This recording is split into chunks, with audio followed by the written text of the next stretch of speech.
What's up, everyone? Welcome back to Echoes of Elsewhere. I'm your host, Courtney Autumn, here to guide you through the forgotten, the haunting, and the beautifully abandoned. This week, we drift through the soulful streets and decaying edges of New Orleans with someone who's not just capturing what's been left behind, but giving it a voice. You've seen his work, you've felt the atmosphere through his lens. He's a storyteller, a seeker, and a documentarian of forgotten beauty. Today, we step into the echo with NOLADEEJ. Okay, so tell me, how long have you been exploring officially, would you say? Officially exploring since 2016. So I started my YouTube channel, and the YouTube channel was basically just a variety of things. And one of the first things I did, probably about a week or so into starting that channel, me and a couple friends of mine found out about this old nursing home. And I said, hey, I would like to go explore this abandoned place. Y'all want to come with me? And they said, can we do that? I said, I don't know. We're going to try.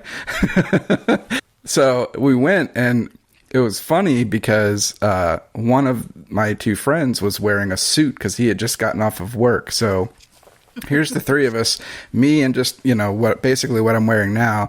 My other friend just wearing just some generic clothes. And then my buddy who's wearing this just full suit and jacket, tie and everything. And we're exploring this nursing home. This is the first time any of us has ever done this. And we're just walking around. There were other people in there exploring as well and doing photographs. There was somebody doing like a photo shoot or whatever. And they kind of looked at us like, what are y'all doing here?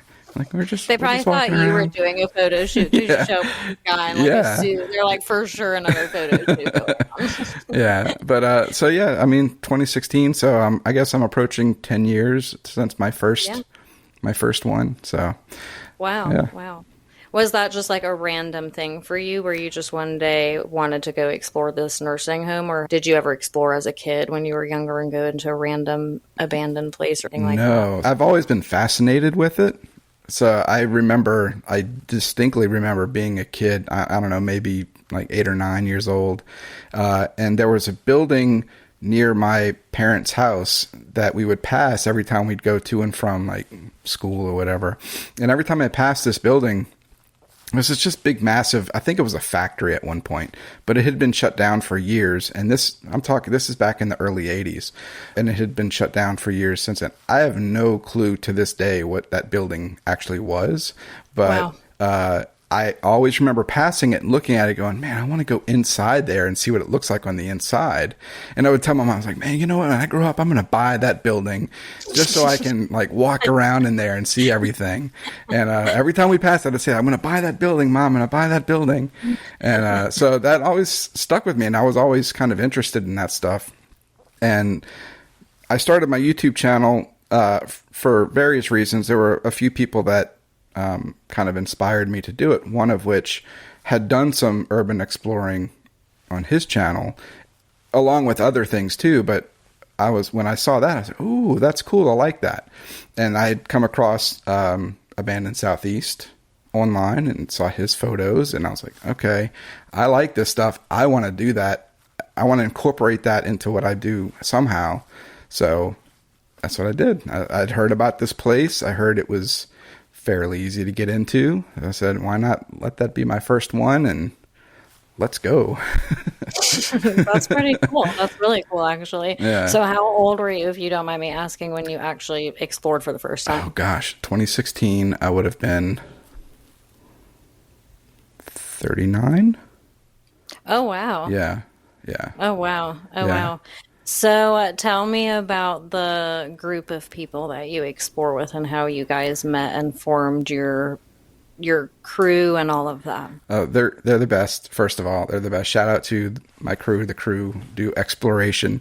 It kind of started with me and this other guy who knew another guy, and we all kind of knew of this other guy, and this girl that I know, she was friends with me on Facebook and everything and followed my channel and stuff. And I saw that she did that stuff. So one by one, we kind of all started collaborating, like doing stuff together. And I don't remember which one, but at one point it was all 5 of us were there at the same time.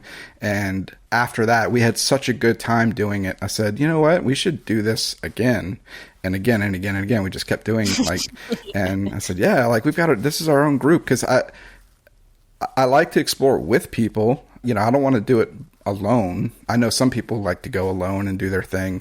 I like to make sure I have somebody with me just for safety and, you know, and having the same people that you trust go with you every time is, to me, very valuable. And, you know, I trust all of them. Like, we're like a little family now, you know. We don't get to see each other very often, but we talk all the time. So, yeah, it's been great. I think the first time I met the first guy, Deadly Knot, he and I met going to the old, I think the Times-Picayune building was our first exploration together, if I don't remember. It was an old newspaper plant that got torn down. We got to go in right before they tore it down. And then we did a couple of things after that. And then Lycans Films ended up joining us for this place called DeGaulle Manor. It was like an old apartment complex that at one point back in 2014, there was a graffiti artist that kind of took over and got him and a bunch of his people to go and like do their art all on the front of the buildings and turn it into this big art installation for people to come see. And it was, it's awesome. And it's still there. Like, I think it was only open to the public for about a month, and then they kind of shut that down, and it's just been sitting there ever since. It's been used in movies and stuff. But anyway, so he and I met at that place, and then that was the 3 of us. And then Ranger Rick TV, he and I had been following each other already. And I think I put the invite out to him, like, hey man, me and, you know, these guys were going to this place. Do you want to come? He's like, yeah, sure. I'll meet y'all there and live a little explorations. She joined us as well. And boom, we got our group together. Wow. I like that. It just evolved kind of like one step at a time. Yeah. At a time. That's awesome. And once it all kind of grew into this thing, you know, like I said, we've been like a family ever since. It's awesome. Mm-hmm. It's easy to do because you guys have to travel together, I'm sure, and you spend a lot of time together doing those things and all of that. Yeah. And I think you learn a lot about each other through watching each other document and how you do it and how you approach exploring. And it's kind of tricky to find people that you genuinely are like, oh, I love this. We could go together every time kind of thing. Yeah. You know, it's seldom that I have that with people. There's always something, you know, about someone that I'm just like, I would rather they didn't do that when we're exploring, or you know, there's just something. So you're kind of lucky to not just have like 1 or 2, but this whole crew of people. Yeah. So that's really cool. Yeah. How long have you guys been exploring all together since you kind of established your whole group? I think the first time we got together, all 5 of us, was probably early 2020. So I think our first joint full crew exploration was this old naval base. I may be wrong on that, but I think that was our first one that we all did together, and and it was great. Like, that place was insane. It was very dangerous too. Like, so it was nice to have all of them with us, you know, like, because I believe in safety in numbers, and having people that you've already talked to and trust and kind of know their quirks and everything.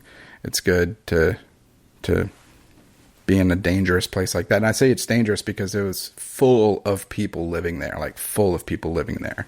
And there have been horror stories passed around to other local Urbexers and stuff about people getting like, you know, their gear stolen and killed and all these crazy stories about this place. What? Yeah. What? And you guys still wanted to go there? Oh, yeah. You're like, that's why. Like, it made me want to go more. You're nuts. That's crazy. Did anything crazy happen? No, not at all. No. Of course.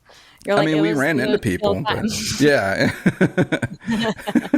Oh, you did? So were there, what do you mean by people living there, like squatters? Yeah, squatters. Okay. And because it's it's 3 huge buildings, and in each building are 6 floors.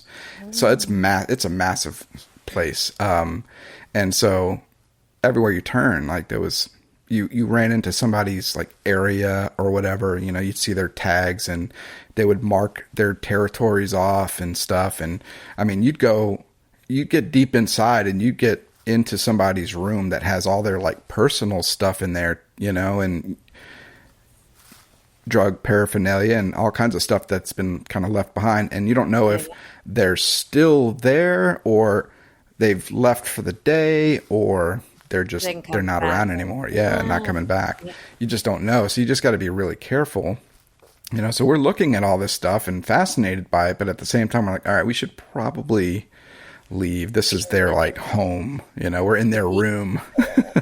Yeah, definitely. You know? Yeah. I'm the same way when I notice stuff like that. I'm like, that feels a little different now than just a for sure abandoned place that, you know, no one's returning to at any moment. Exactly. You know, Exactly. That's totally different. You're like, I've just completely invaded someone's space. Right. And sometimes they'll let you know, like if we were in a power plant, and that's another place that was kind of full of people.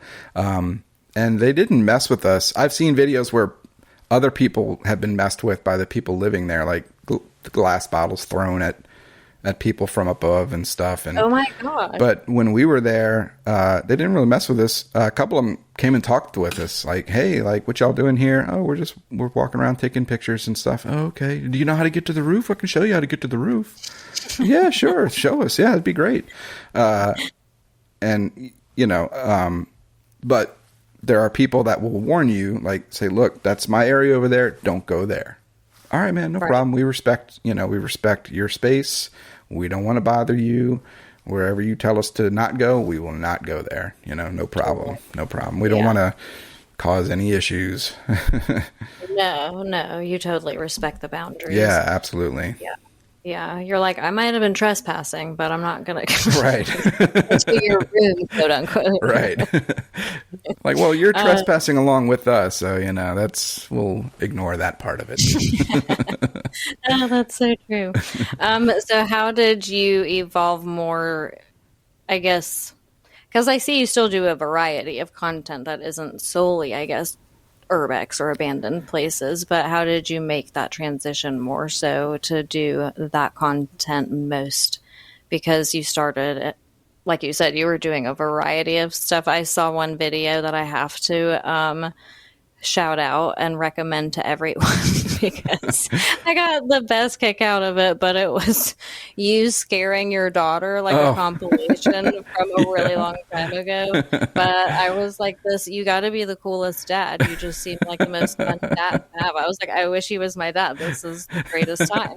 Yeah, that video was funny because when I made that video, I was trying to do like a daily vlog kind of thing, right? So I was doing a video every day. And when you're doing that, you're struggling to find like content because one, nobody cares about my daily life. Like, you know, cares about me. And so, you know, I'm just like, I want to share stuff, but I don't know what to share every single day. Right. So I'd go find things to do. And that was one of the things. It's like, hey, look, you know, when we're out, I'm going to just scare you a bunch of times, you know. She hated it. You could tell, I was going to say, you could tell in a few of them, she literally was like, I'm going to murder you. Right. She had fun, though. And oddly enough, that video kind of, like, took off a little bit. I noticed that. It was like, this video, like, went viral, basically. Yeah, it was weird. But, yeah, so the transition kind of took place, I guess, once we kind of formed the crew. And started doing that, I said, you know what? I got to a point on my YouTube channel where I didn't want to be the go-to for like all the things to do in New Orleans. You know, there's a lot of people out there that do that, and that's great. I didn't want to be like, because people were asking me all the time, you know, what are your recommendations for restaurants? What are your recommendations for hotels? And where should I go for this, you know, event and all these things? I was like, helping them out, like I'll give you my advice on that, but I didn't want to be that person, you know. I didn't want to I don't want to be a travel guide. Right, exactly. And that's kind of where it was leading to, because I was more fascinated with all the like history things that I was doing, you know, and I felt like almost kind of this need to keep up with all the events that were going on. And okay, well, there's this big event that I need to go to and film just for my channel because I need to. And I didn't like that. And I wasn't having fun doing that anymore, but I was really having fun with the exploring stuff and doing the abandoned places. So I said, you know what? I think I'm just going to focus on that stuff. And I made that shift. And when I made that shift and really just backed off of the like more New Orleans travel-y type stuff, man, my channel just kind of stopped. Like, oh, you know, no, really? Before then I was noticing my subscriber level was building up, and that was when I was kind of keeping track of numbers and views and all that stuff. And you can really get in your head with that stuff. And I was like, all right, yeah, I'm doing pretty okay. Like, you know, every day I'd come back and there's 100 or 200 more subscribers. I'm like, cool, I'm doing great. Awesome. And then when I did that shift, it just kind of stopped. Like those numbers just all stopped. And I was like, all right, wow. I think whoever was watching my stuff on a regular basis is like, yeah, I don't like this. I don't like this abandoned stuff. You're like, I need a new algorithm. Yeah. And so that, you know, and then I also made the decision, like, you know what? I don't even really care about any of that stuff anymore now. Like, I just want to take the photographs, film these places, and make a video about it so I can document it for myself. So 10 years from now, I'm like, oh man, yeah, I want to go back and look at this place that I went into. I can do that.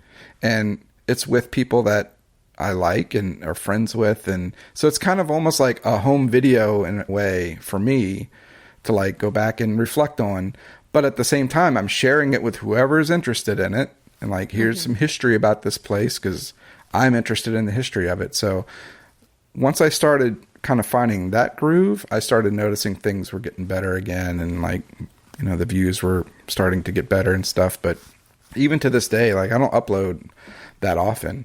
I uploaded a video about a week ago, and prior to that, I think it had been 3 months since my last video. You're like, I have no schedule. Yeah, like no schedule. I don't care about any of that stuff anymore. And plus, I've started more focusing on photography more than the video stuff anyway. Right. And so that's where my focus has been in the last probably year. So I still like making the videos. I still do that, but not as often. I see. Yeah. So what do you do like for a living? I work in media. Oh, nice. Yeah, without giving too much of that away. Confidential. Well, I don't. I try to keep like that separate as best as possible. No, I totally understand. Mainly because I don't. You know, I've heard stories from other YouTuber friends that I have that have been forced to go full-time on YouTube because they had to make a choice, their job or YouTube, because people were like calling their job and harassing their boss and all these kind of crazy things. So I'm like, I want to make sure that I keep all of that part of my life separate as best as I possibly can. And that's kind of why I do that. Not like people are going to mess with me or have messed with me or anything. I just don't want to take that chance. And I just really don't. Smart. I don't want to ever be in that situation where I have to, you know, make a choice. Like that. Where my boss walks up to me like, "Hey man, there's a guy that keeps calling every day, telling me really horrible things about you. Is this true?" That's crazy. Yeah, like I know a guy that had went through that. Like they were making some really horrible accusations just because they didn't like this guy. And his boss went up to him. Just to sabotage. Yeah, just to sabotage his life. And his boss went up to him and said, you need to make a choice. You either, you know, I know you do your YouTube thing. You either do that or you end that and you keep your job. And he said, I'm going to have to resign. And so he left his job and did YouTube. Now, it's worked out for him.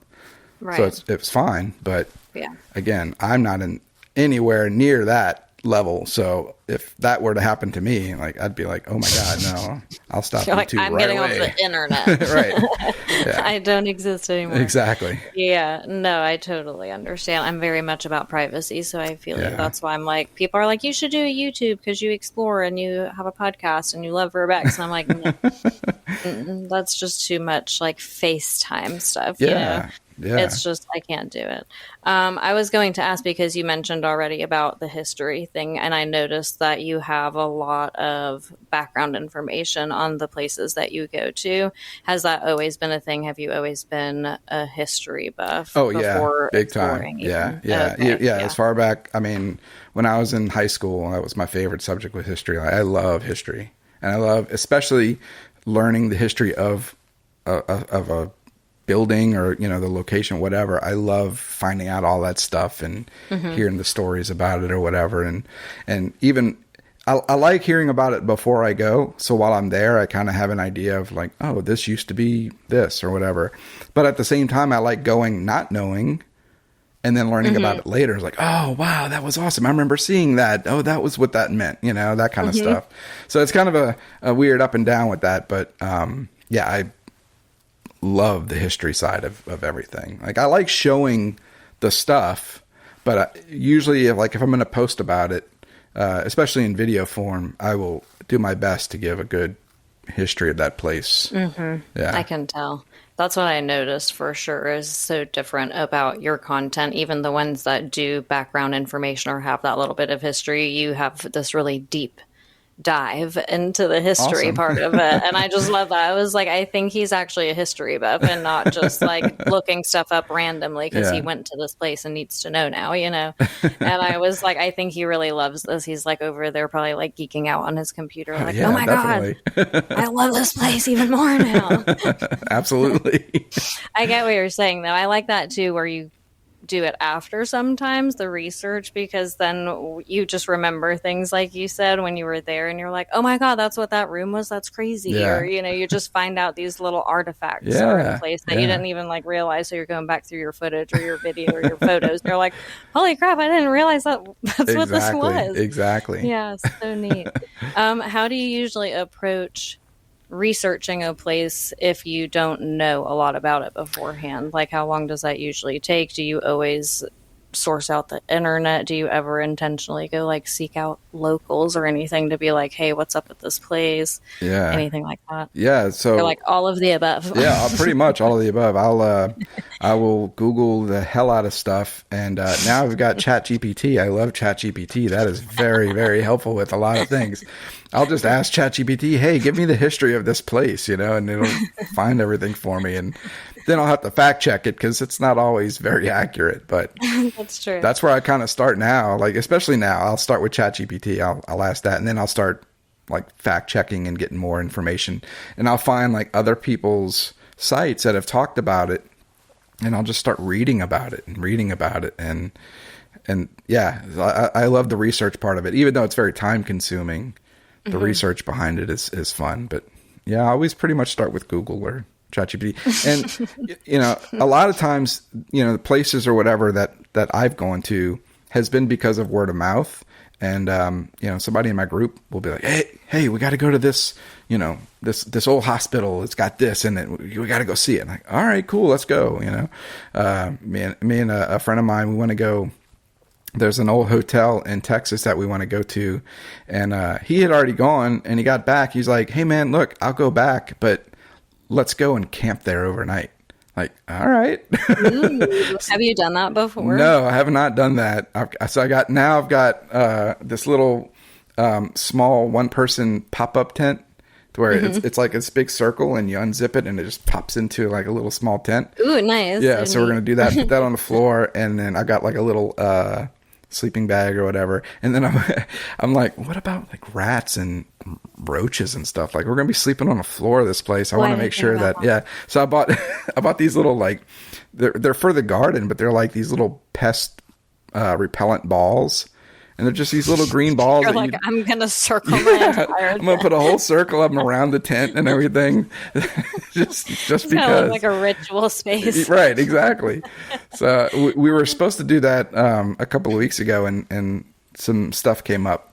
Some personal stuff came up that I had to deal with. But we're going to hopefully do that soon, like in the next month or so. I'm excited about it because the place is awesome.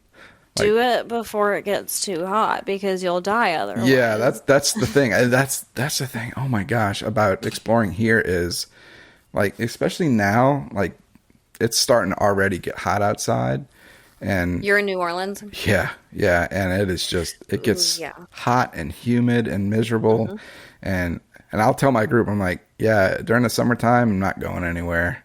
It's too hot. I'm a big guy and I don't deal with heat very well already. So like, you know, you're like, unless we can roll up, get out of the car and spend 20 minutes. Otherwise. Exactly. Yeah. I don't want to be passing out or having a heart attack or something inside of one of these places and them having to drag me out, you know. That's the one time you get stuck in a bando and they have to like call emergency services. They're like, he's unconscious, like AF, but he's not going anywhere. Right. Like, bro, we're going to leave you here, man. You'll be fine. The ambulance is on the way. Just pour water on you. Yeah. I know that always scares me the most, though, truly, about summer, because I'm in South Carolina, so it's like same deal, you know, it's like 104 and the air is not breathable air all of a sudden. It just feels like you're living in a sauna. Yeah. And going exploring or even thinking about getting out of the car for like more than 10 minutes is like, I'll die probably. Yeah. I can't. Especially there can't be any incline. I can't go uphill during the summer because I'm like, I'll die even faster because I'll just be sweating in no time. And no way. I'm always like, I'll be the first one out from dehydration or some heat stroke. That's at least me. I'm like small, so if someone's bigger than me is there, they can just like put me over their shoulder and like there you go. We'll take you out. Yeah, but you would be stuck, you know, and I feel like that's most dudes. People be just like, man, we got to leave you. Right. Like, sorry, soldier down. Right. We'll come back and check on you when we're done. Yeah. Keep your phone nearby. We'll call you. Like, we took your camera and got the footage for you. Right. Those would be good friends. Yeah. We preserve the most important part. Not you. Like, it's as if you were there. We won't tell anyone. Right. It wasn't you behind the camera this time. I feel like they'll know because this is not my film quality at all. Like, you're just going like this and panning from side to side. You're giving people a seizure. Why does everything look different all of a sudden?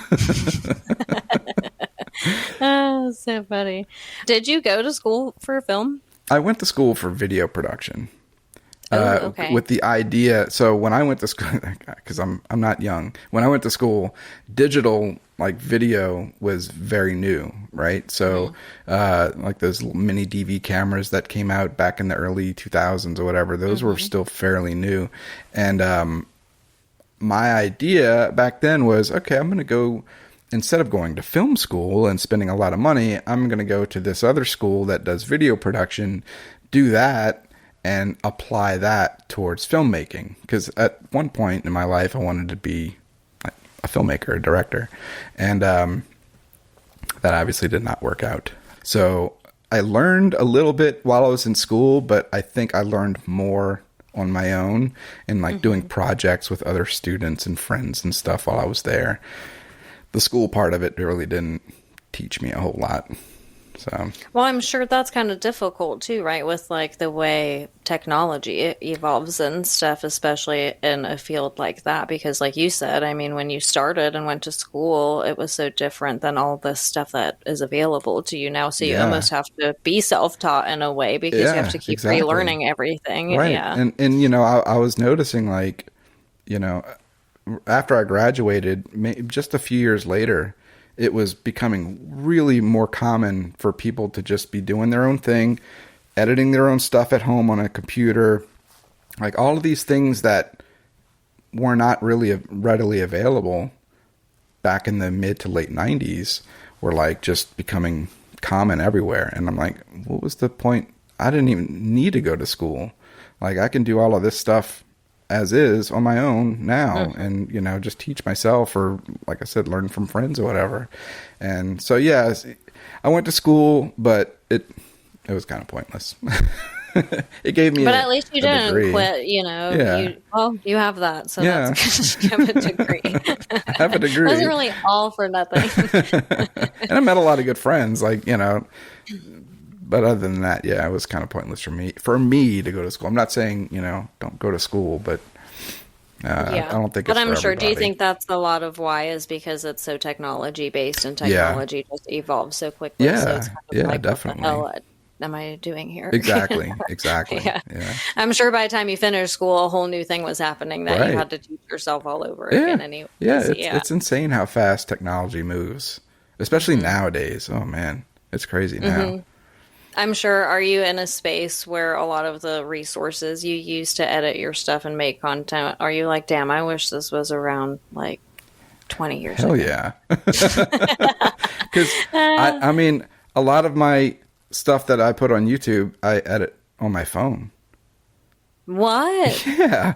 You edit? Hold on. Yeah. I have to wrap my head around this because literally in my notes, I have a note that because I asked you about the film school for a reason. And that's because I literally put in my notes that you're a genuinely good filmmaker. Like Oh, you can thank tell you. that the way that you edit and your transitions and the way you use sound and you fade and all these different things. I know nothing about film, by the way. I was just like a geek about like all the things. But I fell in love with the first video I ever saw of yours. And I think it was like a random paranormal one. I can't even remember, Oh, but I know cool. you were with the whole crew because all their little names went up on the screen. And I was just like, holy shit, I really feel like I'm watching a mini movie right That's now. Like this awesome. feels like I appreciate that. Thank you very and much. you It means a just said lot. you edited on your phone. I'm Yeah. like, what? I don't What? anymore. And the only reason why I don't anymore is because the app that I use, it was an app called KineMaster. And great app, by the way. But they've upgraded it. And when they upgraded it this last time, I don't like it anymore. And plus, you got to pay, like, I think it was like $50 a year or something for it. And I have DaVinci Resolve on my computer, and I've been using that a lot more, and I'm learning more about that particular editor, and I'm loving it. So now I don't use my phone, but up until actually this last video that I uploaded about the New Orleans defense civil defense bunker, I edited all of that on DaVinci Resolve. Prior to that video, everything was done on my phone. Wow. Wow. That's actually so impressive. I would never guess that.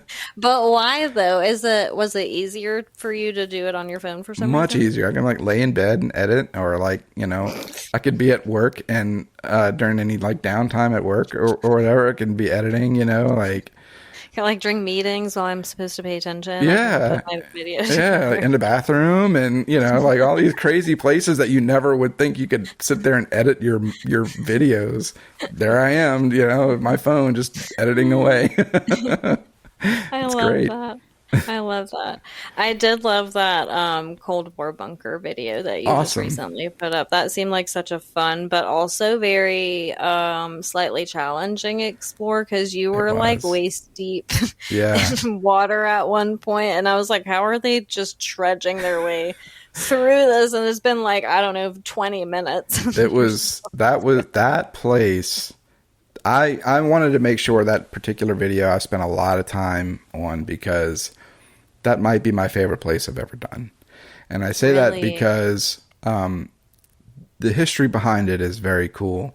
But I also have a very personal history with it. Like, and I say it in the video, but when I was a kid, my dad and I, whenever we would drive past that place, he would point it out and tell me, "Hey, you know what's in there, huh?" And I said, "What's, yeah, it's that bunker." And he would tell me a little story about it or whatever. And he always, every time we passed by, what's over there. So since I was a kid, I've always wanted to go inside of it. And we had the chance to do it. Somebody opened it up for us and let us in. And we were like, all right, let's go. And we knew it was flooded. So we bought, me and this guy, Ranger Rick TV, and this girl doing Hood Rat Things, Nola, we all bought waders that went up to like our chest. And because we knew it had water in it, but we did not know what was in this water. And what was in this water was disgusting. Like, that water's been sitting in there for 30 years, first of all. And God. yeah, and so like, everybody talks about still water. I think this is the ultimate still water. Like, this is the You're like, worst this is still actual. water. This is Yeah. actual water. Because I mean, it's been sealed up. Like they seal the door up, they weld it shut, and every so often somebody happens to break it open. But it's been sealed up since the early 90s, and Wow. it's been flooded since that time. Wow. Yeah, so like that water's been sitting down there, and what's in the water is like oil and diesel fuel leaking from generators that are in there. Oh no. Yeah, and then we didn't know this at the time, but we found out after the fact that we're pretty sure that there are these large battery cells that were in there that were floating around in the water, leaking battery acid into the water. Oh my God. And in the video, Rick tells me the story. He's like, man, there's this barrel or something that when you kick it, the water gets warm. And I'm like, what? So we found it, and I'm like, I'm going to kick it. So I kick it, and sure enough, the water all around my feet got really warm, and I'm like, that's so weird. I wonder why it does that. I don't know, and it turns out it was probably like some big battery cell leaking battery acid. Oh my gosh. Not very smart. Crazy. And we went in there twice. You're like, I'm gonna kick it.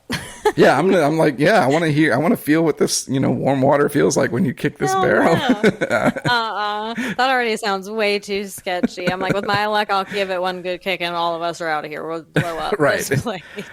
That was on my mind too the whole time. I'm like, man, what if somebody like opens the door from up above and drops a match down in this oil and diesel fuel filled water? Like, would it catch fire? Would we just all like burn? Some Final Destination stuff. Yeah. No. Yeah, it was nuts. No. But I loved we it. have too many dark thoughts down here. Yeah. I loved it. We couldn't stay down there very long too because the fumes are so bad. I had a respirator. They had masks, and which I don't know how they were down there with just masks, but even through my respirator, it was hard to breathe. Like, because Really? it's just nothing but diesel fumes and oil fumes just all up in there. Yeah, it was bad. Like, I'm surprised we didn't pass out and die in there. Yeah. Yeah. It wasn't. And then you're in like deep ass water. Yeah. Too, so Yeah. And nobody knows that we're down there. Like, I'm like, yeah, this was not the smartest thing to do. Oh no. In hindsight, that was 2020. And like I said, we did it twice. We went back and did it again. Twice? Yeah. What? Well, all right. So we did it the first time, and I said, never again will I do this. Like, this was awesome. It was great, but I will never do this again, right? So the next day I go back to film like the outside and take photos of the outside of the place. And I discover there's an escape hatch. And I'm like, oh, I didn't know there was an escape hatch. Oh no. And so I told Rick, I'm like, hey man, there's an escape hatch there. Did you know about that? He goes, no. I said, well, do you want to go back and try to find it? He goes, yeah.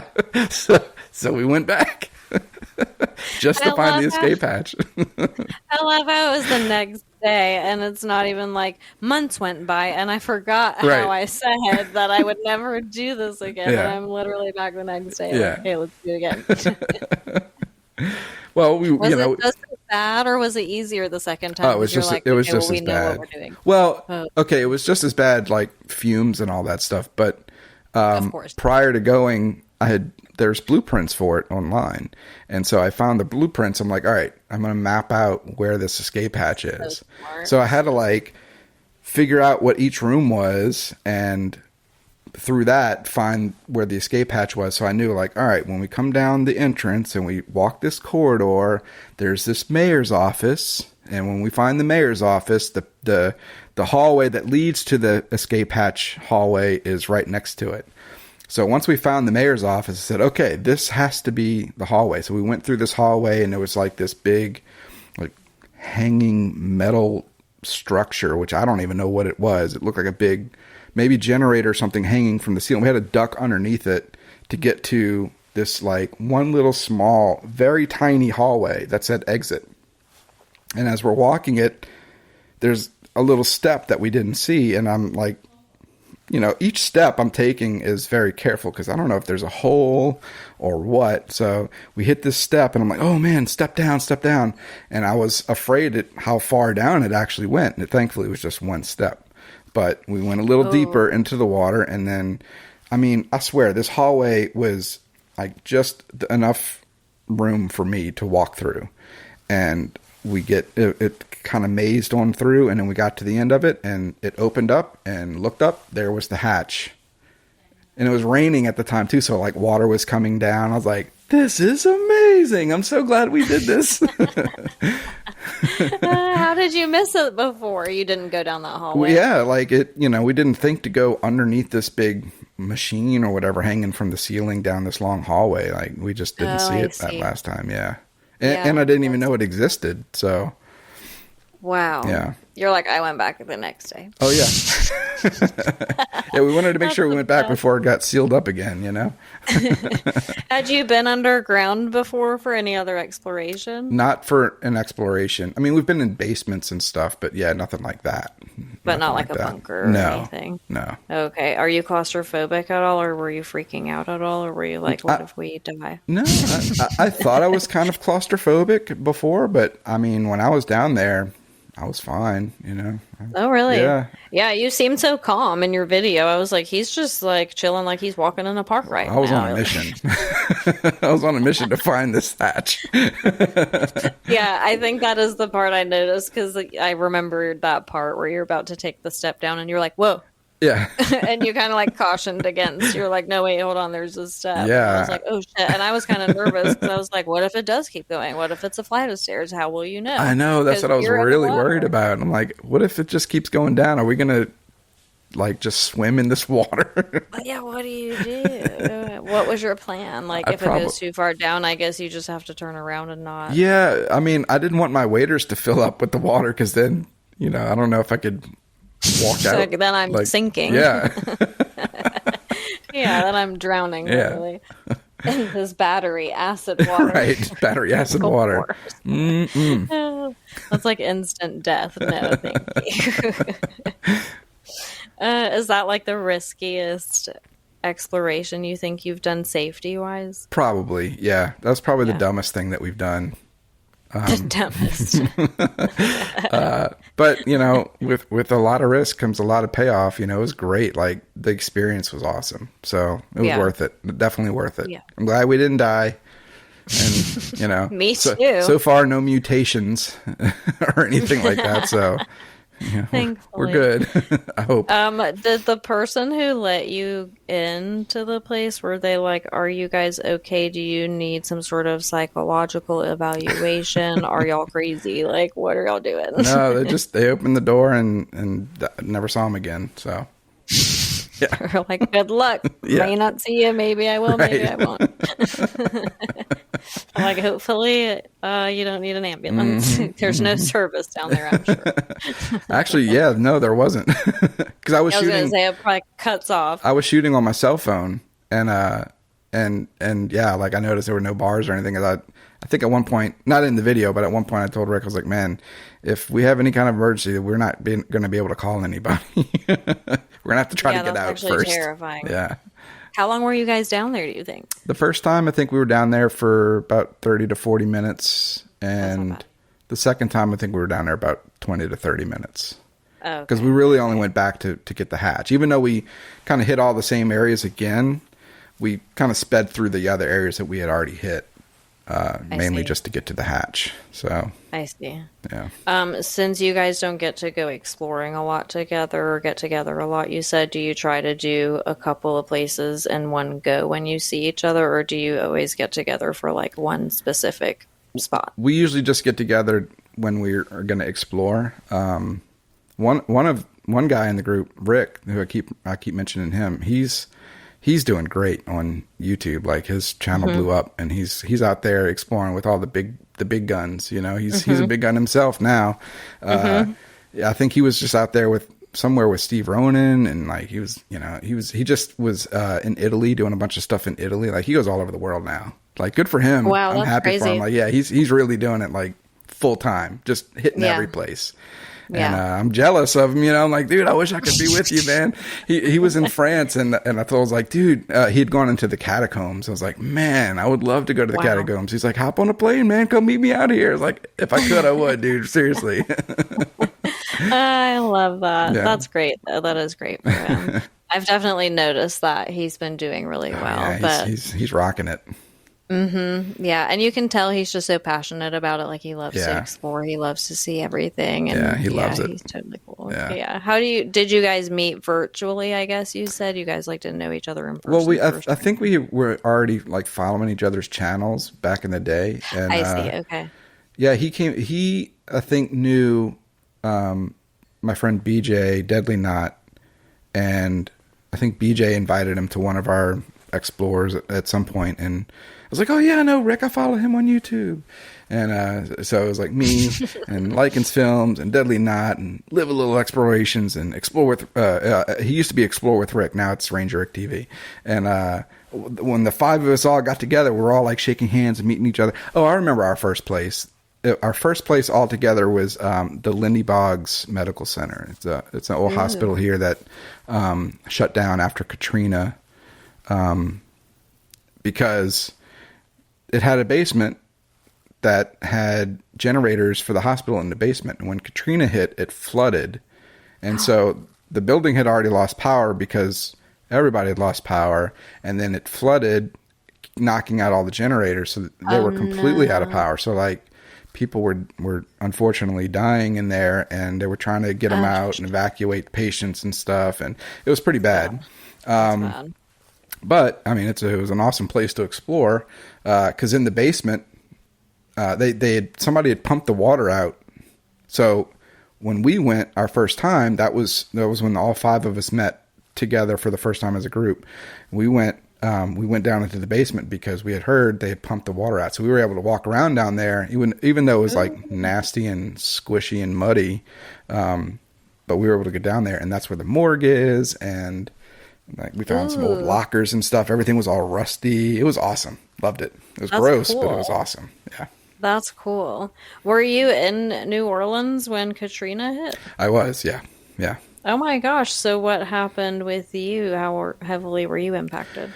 The house I was living at the time got a little bit of water in it, but not much. I mean, I know people that lost everything. You know, I was thankfully, I was a lucky one that didn't lose much in that. Wow. Yeah. But yeah, I mean, a lot of people I know lost everything they owned. Everything. Yeah. Yeah. House, it was belongings, everything. Yeah. Yeah. How quickly were you like, I'm going to explore New Orleans when everything like calms down from the hurricane? Well, back because then, I feel like if I lived around there, even if I wasn't into Urbex, I'd be like, I want to go see that. Yeah. I mean, we were driving around like this is, I had not done urban exploration back then. But we were like driving, me and like my wife and stuff, we would drive around all the homes and everything that you see, like the big X on the door, and they would show like if there was somebody that they found inside or whatever. It became like a very familiar sight in New Orleans, like all over the city and in like the outside areas and stuff. So we would explore like the outside parts of the city in that way, but yeah, like I didn't go inside any place until I really started my Urbex stuff.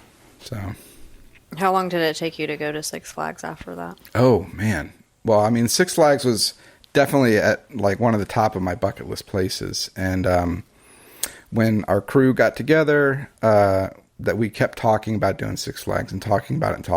And finally, the day came, we're like, look, no way in. We're going to go. This is what we're going to do. We're going to go like park here, and we're going to walk like a long, long distance just so we can, get into this place. And went in as a group, and I want to say it was 2021 is when we finally did Six Flags, and it was amazing, like absolutely amazing. It looked exactly like all the photos and stuff that you would see, because everybody was hitting Six Flags. Everybody. And even people were telling me like, oh man, you don't want to go to Six Flags. Everybody does Six Flags. I was like, yeah, but I haven't done it. I still want to go. Like, yeah, but you can see pictures. Literally, there's pictures of everything there. I said, right, but I want to take my own. I want to see it for myself. Like, I want to experience it for myself. And so it was great. Loved it. Six Flags is awesome. Yeah, totally jealous that you got to do that. Because when I heard that it was getting demolished, because there's been Yeah. whispers about it for many years, Yeah. and you stop believing them after a while. But then when it was like really It's definitely concrete, I was happening like, now. Yeah. Like, I know, so I want to say sad. like 75% of it is gone now. Oh my gosh, that's Yeah. fast. Yeah. Wow. There's a lot that's already been taken down. It sucks because, I wanted to go back. And I did go back before they really started tearing a bunch of stuff down.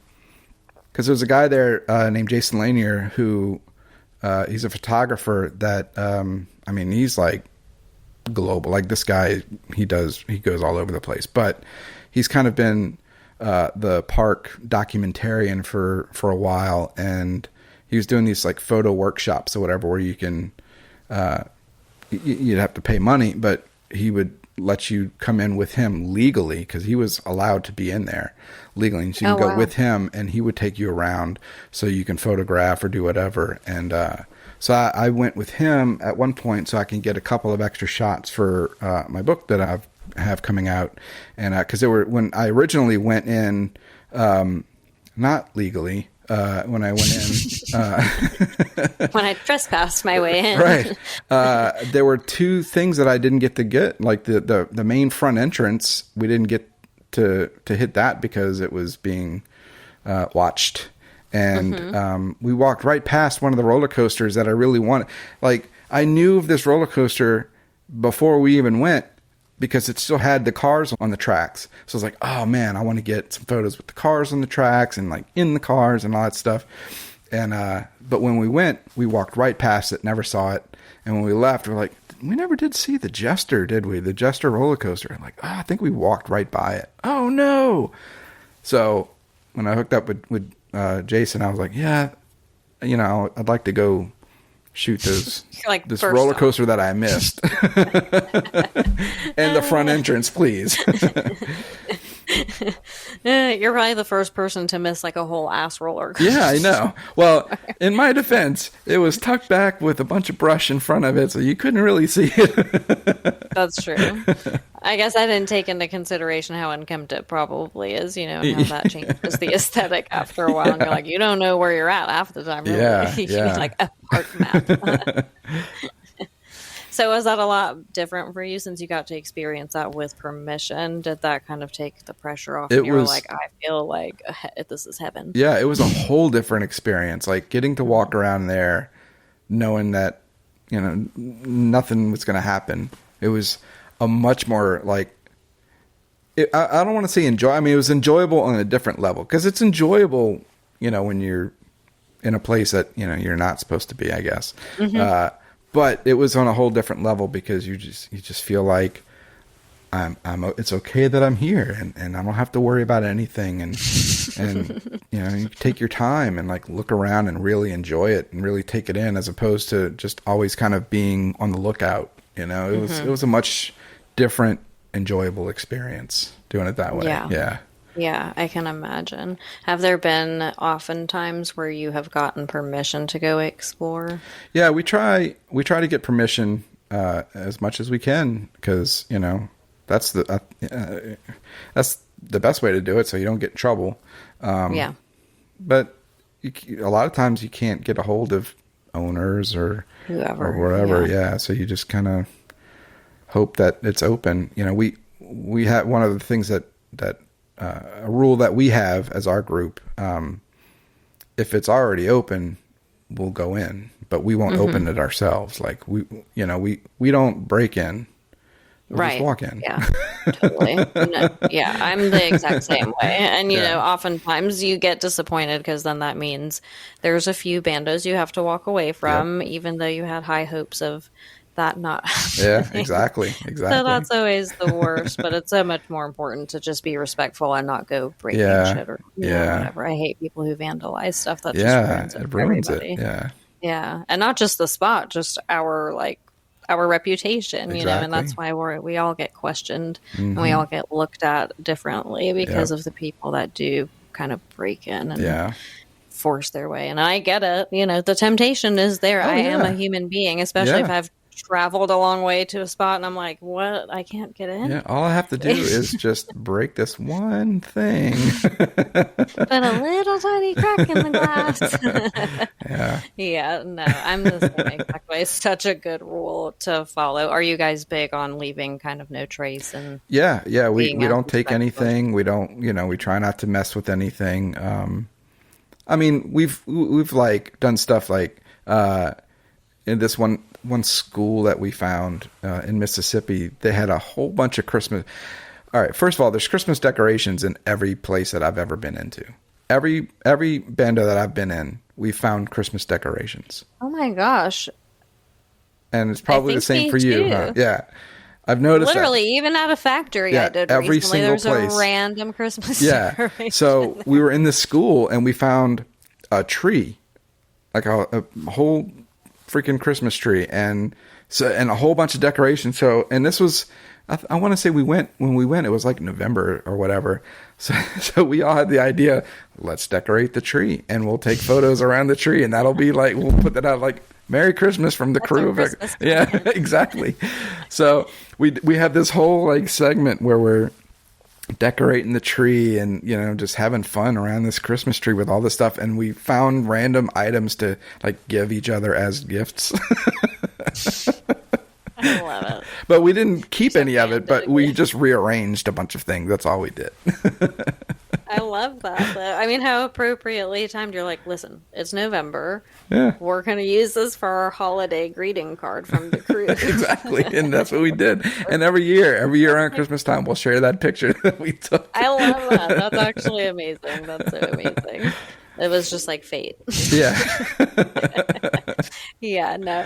I'll rearrange some stuff sometimes too, but I'm a lot like you are. I don't like to. Usually I like it better if you can come in there right after me and not be able to tell it all that I was just there for minutes ago, exactly. that kind of thing. So I'm big And on that. there's been many times where I've seen things like, man, I sure would love to bring that home.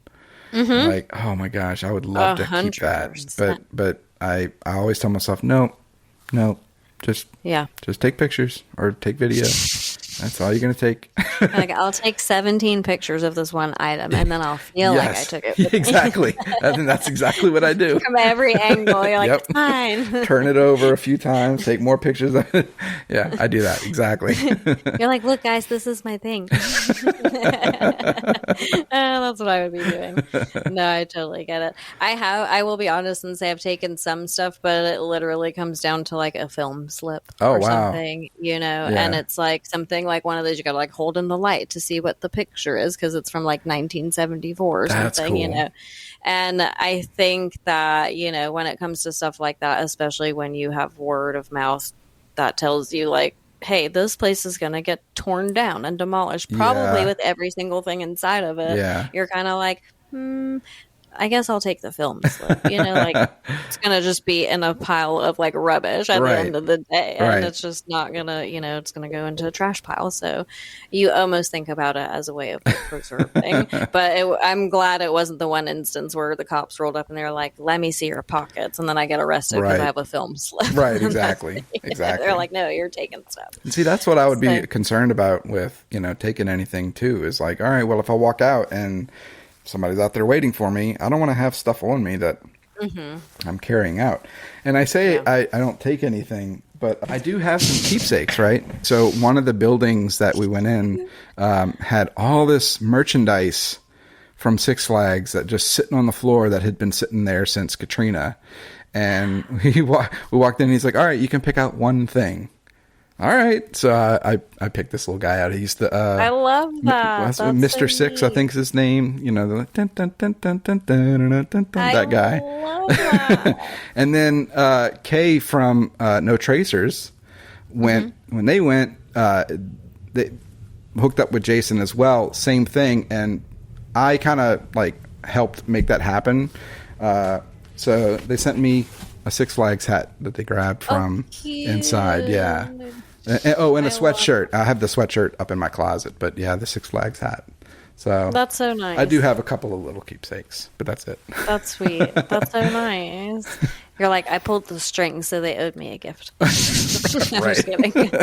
No, I didn't expect anything, but Kay hit me up like, I'm sending you something in the mail, and it's for you. I was like, what? No. Yeah, Kay's super duper sweet. That doesn't surprise me at all.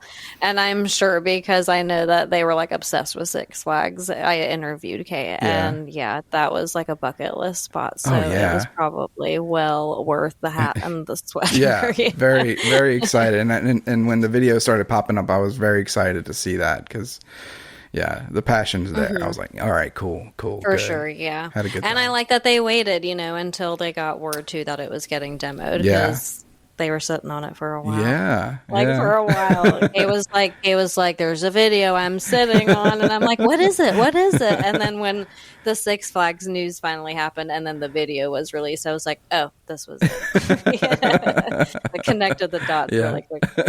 But that's cool that you made that happen. That's really nice of you. Yeah, I mean, we were trying to, prior to that, we were trying to do something where, because I was trying to go in, like they contacted me and said, hey, want to come down to do Six Flags. Do you know a way in and all this stuff? And I said, well, I know it's a lot more guarded now because of demo. And I had driven past it and saw all kinds of heavy equipment in the parking lot, like porta potties and stuff. And I said, I don't think it's doable at this point because there's people in there and stuff. I said, but let me try something. So I contacted the owner and was able to talk to the owner of Six Flags property and say, hey, me and a couple friends want to come and document Six Flags before you tear it down. What do I need to do to make that happen? Like, would you allow us to just go in there, like, would sign any kind of waivers or anything? Do I have to Venmo you? Well, that's where it kind of went to. He transferred me to his project manager or whatever, and that guy was like, $5,000 to do this. I said, what? And he goes, well, we have to charge you that, that's what we charge like film production companies and stuff. I said, but I'm not a film production company. I'm just just a amateur photographer, YouTube guy. And I'm like, well, because of safety and everything, we have to do that. And I said, oh man, okay. All right. But, I appreciated getting that far, and so I told Kay and our friend Amanda, I said, look, I'm sorry, y'all. I tried, but I couldn't do it. And then found the Jason Lanier stuff, and I was like, oh, okay, he's doing these workshops. So we were able to get in touch with him and put them in touch with him and stuff. And so that's kind of how that all happened. And turned out to be much better anyway, so.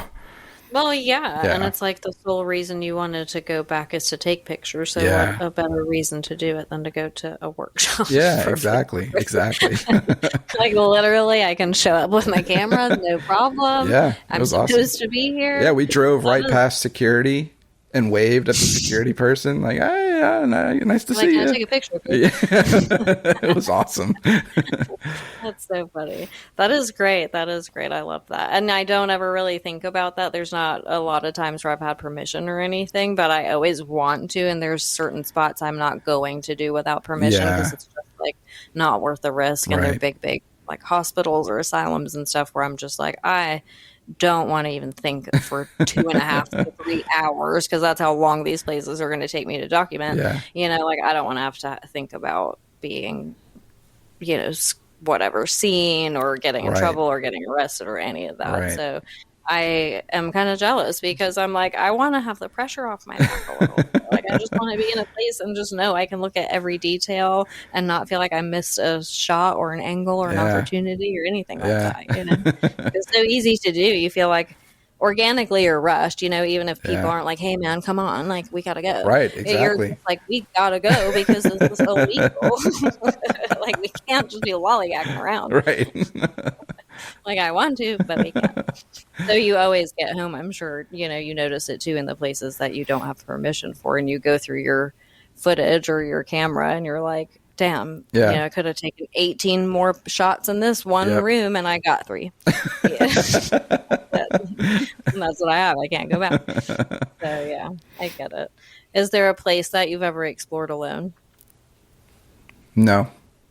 Really? I've always been with somebody. Yeah. I've always been with at least one person. Nice. Yeah. Nice. What about you're married? Yeah. Okay. What about your wife? How does she feel about you exploring? She's fine with it, and she's only been to one place with me. It was this old hotel that we went in, and she didn't really want to do it, but I convinced her. I was like, just walk in with me, it'll be fine.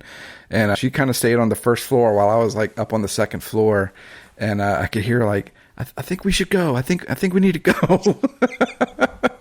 You're like, hold on, Like, I got 4 more floors. Yeah, there's like 10 more rooms I need to go in. Hold on a minute. I'm honestly surprised that she just let you kind of stray off and go do your own thing. Because if it was my first time and I didn't want to be in an abandoned place, I'd be like, all right, well, I'm going to hold on to your belt loop. Well, and I'm not getting even like the slightest bit distracted or separated or anything. right. Like, Yeah, I'm right surprised here. she stayed where she was, but yeah, we didn't. She just stays frozen on the first floor, like. Pretty much. Yeah. Like worried that somebody was going to come in and like, all right, well, you don't have At to least come. you had a lookout that day, kind of thing. Yeah, that's what she did. That's exactly what she did. That's the only time she's ever gone. With Only you, time though. she's ever gone. You know, I've said, hey, you can come along anytime you want. She goes, no, that's not my thing. Okay. That's crazy. I brought my daughter with me to a place once, and she loved it, but she hasn't been back with me anytime since. But she liked really? it. Yeah. I was gonna ask because I assume she's older now, obviously, than what I saw of her in the video. 'Cause Yeah. that was like 8 years ago or something. But how old was she when you first took her exploring? 18, I think. Yeah. Oh, really? Yeah, she was 18 when we How old went. is she now? 21. Yeah. Oh my God, she hasn't been back exploring with you at all. No. Oh, Now there was a few times where I said, "Hey, come along." She said, no, I've got other stuff I'm going to do. I was like, okay, that's fine. I've asked my son to come along, and he hasn't yet. So. Oh, you have a son? Yeah. How old is he? He's 18 now. Yeah. He is. Yeah. He has no interest in it, or what? Not really. What? No. That is insane to me. He does his own thing. Obviously, I could not imagine that. That's crazy. If I had a parent that was like, "Hey, let's go into abandoned buildings," I'd be like, "Holy shit, I'm never moving out. Like, we're gonna go exploring for life." Yeah, that's what I thought. Like that's what I was hoping for, you know, and like my own little side crew, you know, but it didn't happen. The crew junior, Right? Oh, dang, you're like no one to follow in my footsteps. Damn it. Do you think they watch your content, or do you know if I they make do? them. I love that. You're like, I'm putting on a presentation tonight. Pretty at much. 7 p.m. in the living room. This is what I do. I'm like, look, I need a quality check my video before I make it live on YouTube. Can we watch it from beginning to end? All right. Do you think that they give you an honest opinion? They or do. My daughter does. My daughter really does, and my wife does too. But yeah, my daughter's she's kind of the one I go to for like social media posts and Instagram and all that stuff. I'm like, hey, does this look okay before I post this? What do you think? And she'll give me good opinions of it. Like, no, Dad, I don't think that's going to be very good. You should try this. So she's like my social media manager. That's funny. That's really great. I mean, hey, at least she's there and she's like, willing to help. She's like, I don't want to go there, I guess, with you. But Right. I'll look at your presentations. Exactly. I love that. Does she live with you still at home? Yeah. They Like, do. you're not allowed.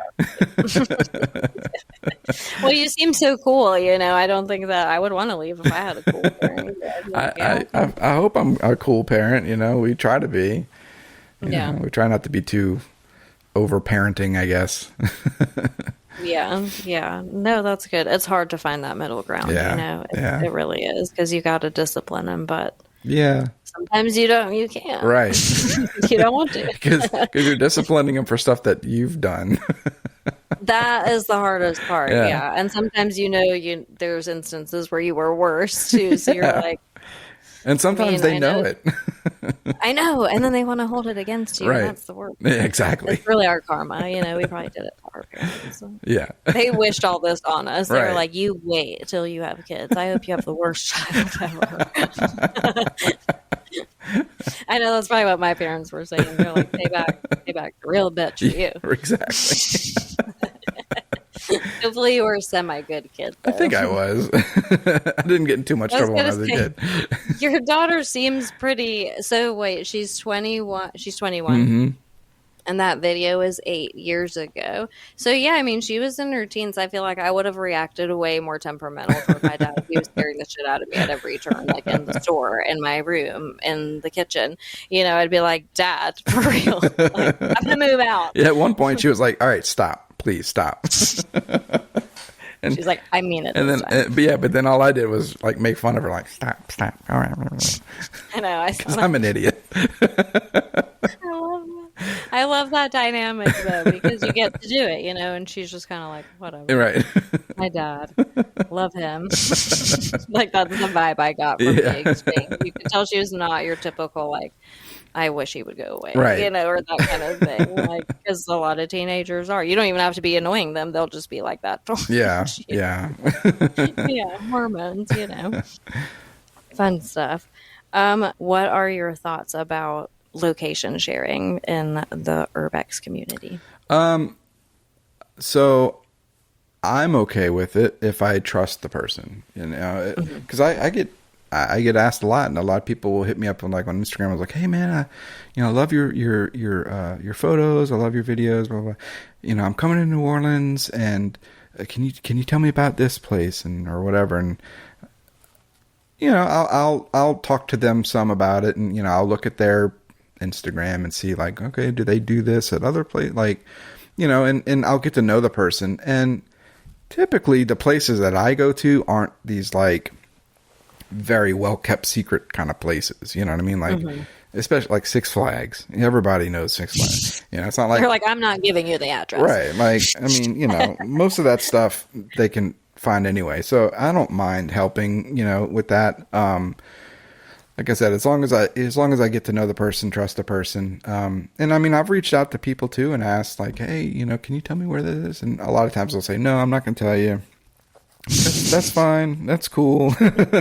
I get it. You know. Yeah. There's a lot of gatekeeping I've noticed in the Urbex community, because I mean, no matter what, those places are going to be found by somebody anyway. So like I've noticed some people will like be really, really stingy about it, and get angry if like somebody asks them. They'll get mad at them, like, I can't believe you're asking me about it. You should never ask, you know, about these locations. I'm like, bro, they just want to know. Curiosity. Yeah, they just want to know. Like, they're as interested in it as you are. Like, I mean, that's all that really is, you know. But I mean, I get it because, especially, you know, for photographers or whatever, you've got these beautiful shots of places, and you want to be the only one that has that beautiful shot of that particular place. So I understand it, you know, but yeah, I mean, if people reach out to me and ask me, I'm not going to hold them, you know, back unless I really feel like this person wants to go there and like do some stupid shit or whatever. Right. You know, yeah. With the wrong intention kind of thing. Right. Exactly. Yeah, that makes sense. No, that's smart. You have to screen your people. Pretty much. Yeah. Screening. That's what I do. I screen the people. Yeah, no, I do the same exact thing. And a lot like you are, you know, like what do they do? What does their content look like? Do they display that they kind of leave no trace? They're not out here breaking windows or whatever. Yeah. So yeah, I think that's like the best way to do it. Cause like you said, gatekeeping becomes pointless to a degree, you know, unless like you found some underground bunker that you got to travel 17 miles underground for and like with a machete and all, you know, like then like of you've course, really worked like I to get get why there. you're not going to share that because that's not for everyone. That's not everyone's journey. Exactly. But like you said, a lot of the places I guess that you do are very more historical in value and they're more well known anyway. So I personally don't have any places that I would really need to keep from anybody. Right. You know, and I'm friends with people that know way more places than I do. So I'm always asking like, hey man, can you tell me where this is? Cause I want to go. You're like, I'm one of the people sliding in the DMs. Exactly. Exactly. No, I get it. I get it. I mean, I want to sometimes, but it's not even about like the location sharing or not. For me, I'm just so stubborn, and I'm like, if I hear about a place or I see someone else's pictures and they've done a good job at being discreet, and you can't right away tell like what state this might even be in, then I'm like, I'm gonna get on the map. Yeah. And I'm going to find it.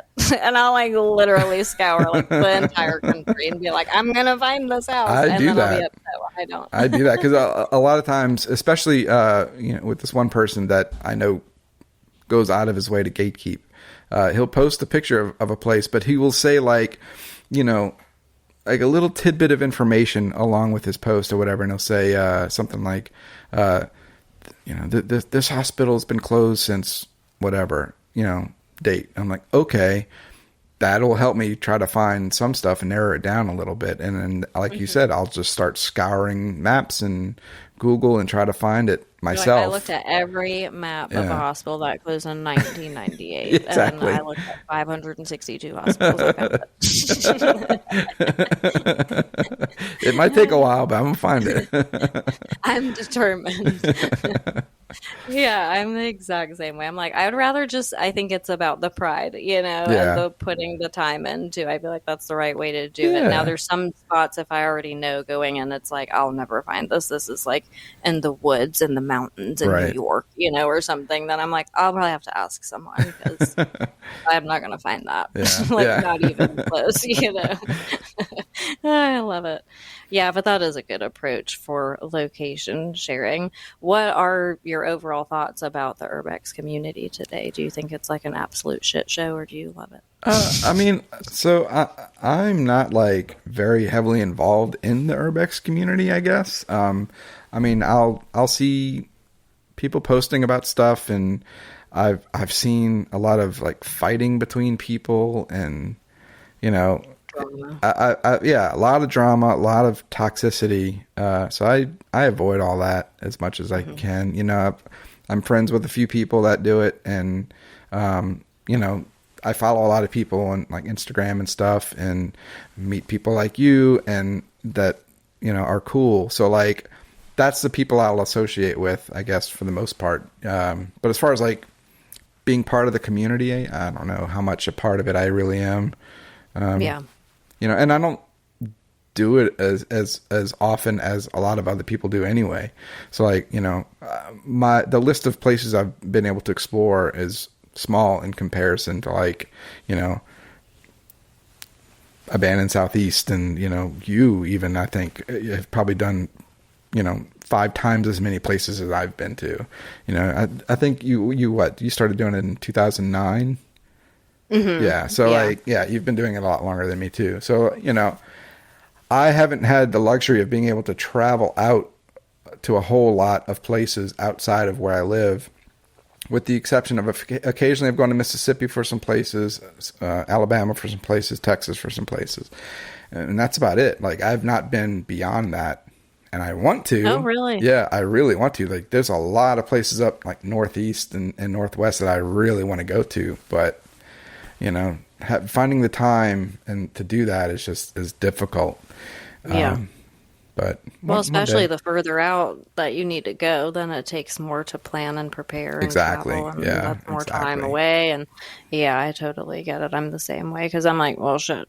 Who wants to invite me to Italy next time? Because I want to go like that far away. Yeah, because that's where like the real good stuff is that you're never going to see. Some beautiful stuff out there. Yeah, it's crazy. Yeah.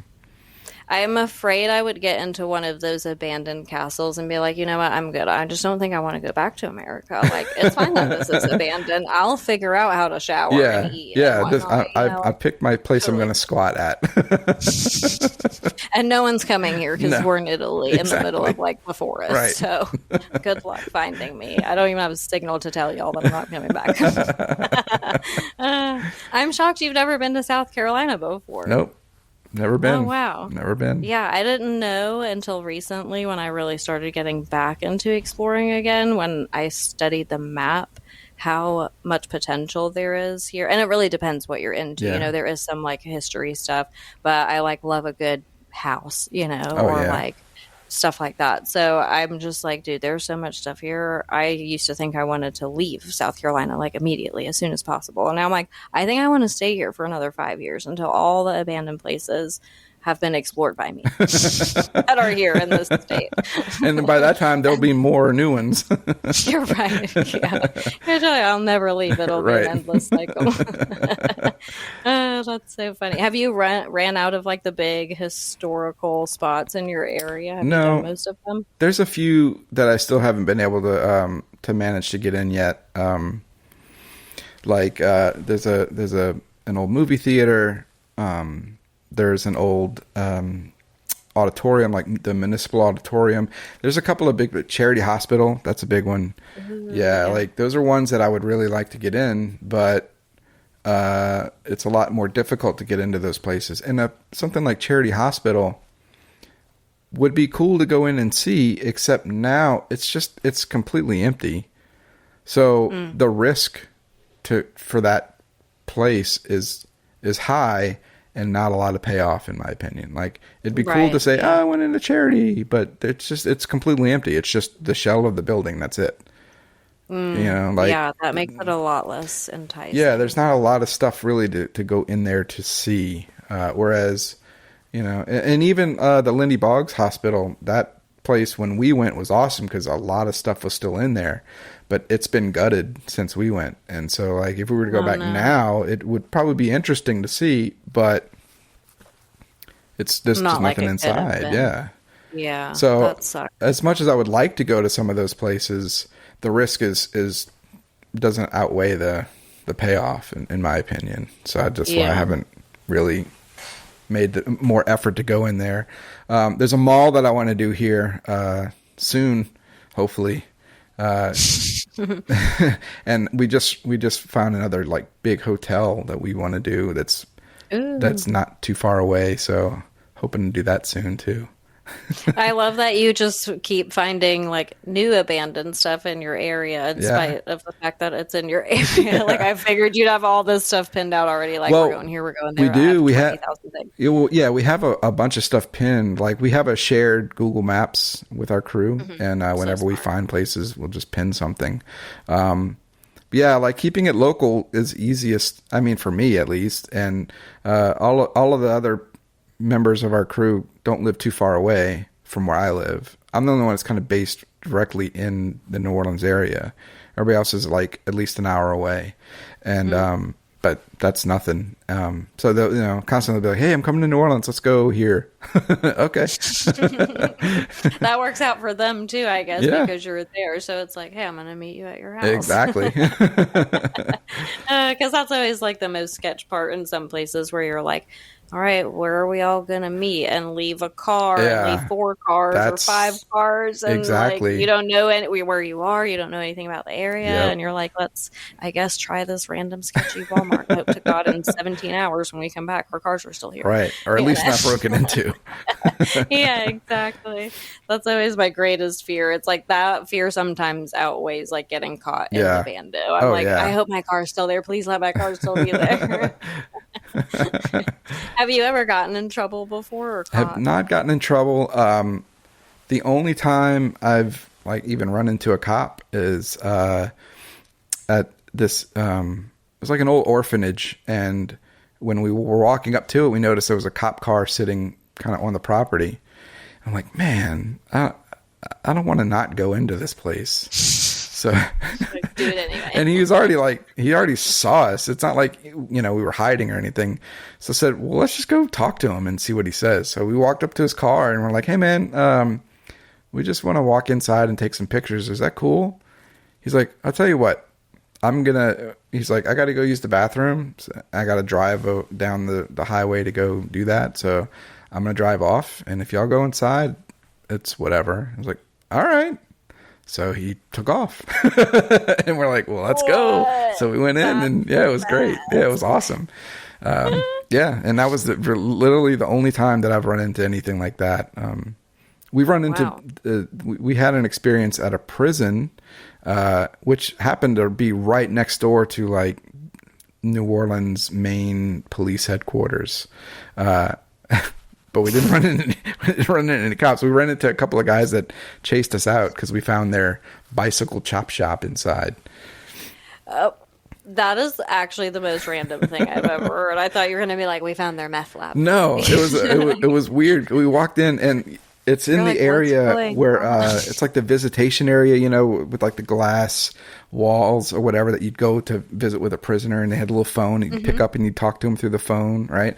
So it was that little room, and in that room are all these bike frames and tires and wheels and pedal, all these just bike parts just everywhere. And I'm like, what is this? This is weird. You're like, did they have the prisoners working on bikes? Yeah, and I'm like, this, and we smell like fresh paint on the bikes, or like hanging, like the bike frames are hanging like they had been painted. And I'm like, I think this is a chop shop for bicycles.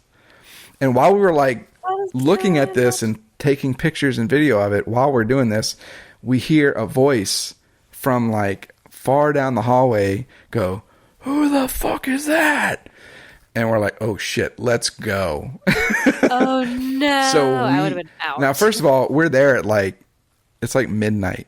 We're there at night. And which, you know, wasn't. I love how it just gets sketchier and sketchier with you. Like, here I am, like, oh, look, he's being so good. He's like getting permission everywhere he goes. He plays it safe. And you're like, no, we went to this jail next to this active police station at midnight. At midnight, right. so we're like running out.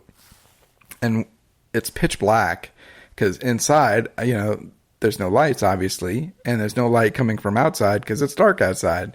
And we didn't want to give away where we were by using our lights, so we would like flash. Ran into a wall. Yeah, well, we would flash light real quick just so we can see where we were, and the floor was just covered in garbage everywhere we were. So it was like we were stepping on, we don't know what we were stepping on. It was nasty. So we're like trying to find our way out, but we got lost. And so we're in this like area that I said, all right, let's stop for a second. So we stopped, we had our lights off, and we're just sitting there in the quiet, in the dark. And we hear these like two guys coming. We hear like footsteps, and we can hear them talking.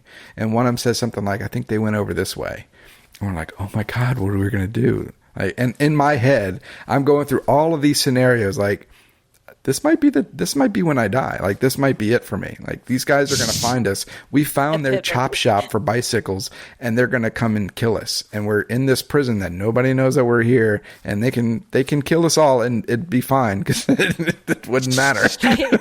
So I'm going through these scenarios, and like, what can I do to talk myself out of this situation if they come up to us? You know what I mean? So I'm like, trying to have all these conversations in my head while the other guy that we're with, this guy BJ, he's freaking out. He's like, man, we're like sitting ducks here. We need to go. And Rick's over there, and he's just kind of enjoying it. He's like, well, you know, just hang on. Let's see where they're going. He's the only voice of reason. Right. He's like, calm down. Right. And so BJ's like, I'm going. So he starts going. He turns his light on. And we're like, oh my God. Okay, we're going with you. So we start following him. And we get to another area. We're still lost. We get to another area. We turn the lights off, and we still hear these guys coming. Like, we hear noise. We hear their voices. And then it started sounding like the voices were going away from us. And when we heard that, we're like, okay, I think they're going a different direction. Let's get the F out of here.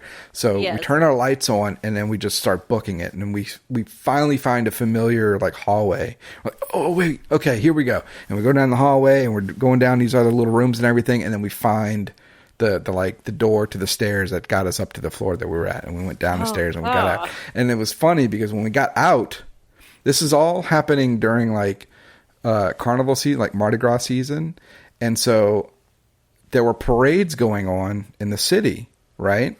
And when the parades are going on, there's a lot of cops that go on detail for the parades, and there's cops everywhere on the parade routes and everything. Well, again, this is about midnight. Probably at this point, it's like 12:30, 1 o'clock in the morning. The parades have ended, and all the cops are coming back to the station to get in their cars to go home. And so we exit this building, and there's buses of police officers like showing up everywhere. We're like, oh my God, what do we do now? This is the worst day ever. So we just kind of like scooted out the door and started walking down the street as if we belonged on that street. And we walked all the way to our cars, got in and drove away. It was like no big deal. That's such an awesome point, and I always say this though: if you're hiding in plain sight, it's like the best thing. Yeah. Like the more obvious you make yourself, it works out better. Because I think it's when you're acting sketch and you're actively like trying to duck behind the brush, or you're wearing a ski mask during the day, or something like that. Where I'm like, no, dude. Yeah, None of those things are a good idea. Just like walk. act like you're absolutely supposed to be there. You know what you're doing. Yep. No questions asked. I'm like, because they don't know sometimes. You know, I'm like, they don't know. The police doesn't own where you are unless you're like in the active police station. And thankfully they were probably all tired and ready to go home, so they didn't give a shit what we were doing anyway. No. They probably dealt with so much worse shit that whole entire day. Exactly. Seeing y'all and even knowing that y'all came out of there like. They want to deal with those crazy people and their bike shop. That's up to them. The cops are like, we won't even go in there and mess with those guys. They can have it. That's about as funny as Leland telling me. I can't remember where he said he was, but it was one random, I think, cop encounter he had, and I guess they were looking for him.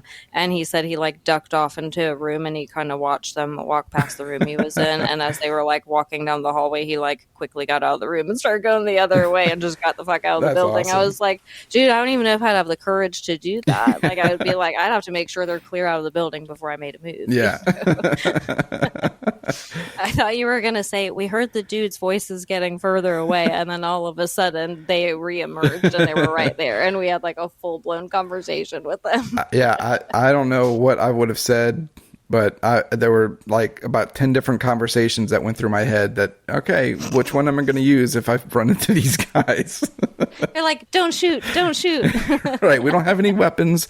You can have our stuff, man. Just let us go. That's why you don't carry anything too valuable in with you. Exactly. Because then if you have to surrender something, it's not that big of a deal. Yep. They're like, give me your phone so you can't call the cops on us or identify us. Like, all right, you can have my phone, man. Go ahead. Give me your car keys. You're like, I walked here. Right. I don't have a car. I don't know what you're talking about. I Ubered. You're like, what do you mean? I was bringing my bike to you guys. Wait, this isn't the bike shop? I thought this is where we I need new tires. It would have been even more stellar if you randomly had a bike with you that day. I'm like, no, my bike's outside. I was bringing it here. Like, that's why I'm in here.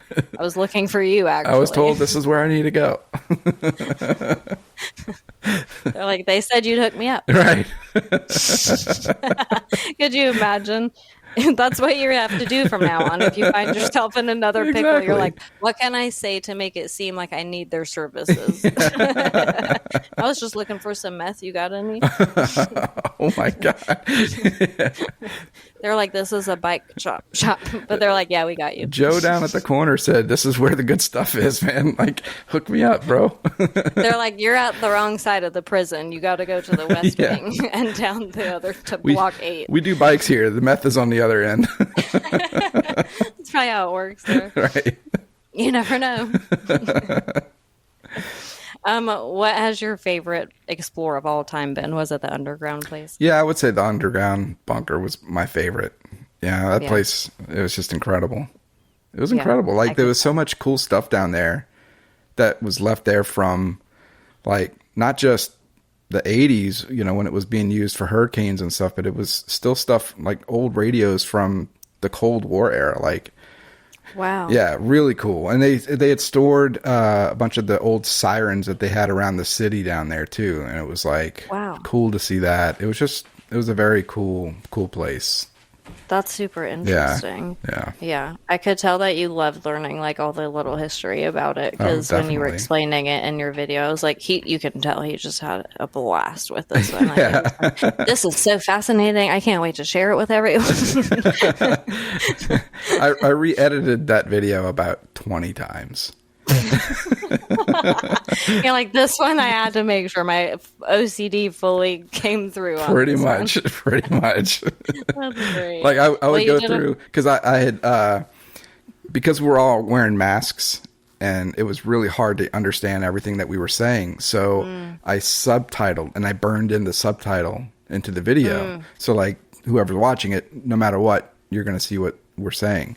And, but every time I'd go and like watch the whole video to like make sure everything was good, I'd notice I got the wrong word out of one of our mouths. And I was like, oh, that's not what we said. We said this other word. And I'm like, oh, I could just leave it. I was like, Nope. no. So I went back and redid it and then re-rendered it and re-uploaded it. Because when I quality check something, I upload it to YouTube and keep it private and I watch it on YouTube. As a viewer, basically. Yeah. So I can make sure that YouTube, everything looks good on their end too. And so it's a whole process that I go through. And like I said, I did it about 20 times with this one video. I cannot imagine. Yeah. Do you have you done that before with subtitles? Have you had to do that before for your videos? Yeah, the prison one, the one I was just talking about with the where we got chased out, that video I subtitled all of that too, because it was at night and a lot of the floors that we were on where the cells are, it's open.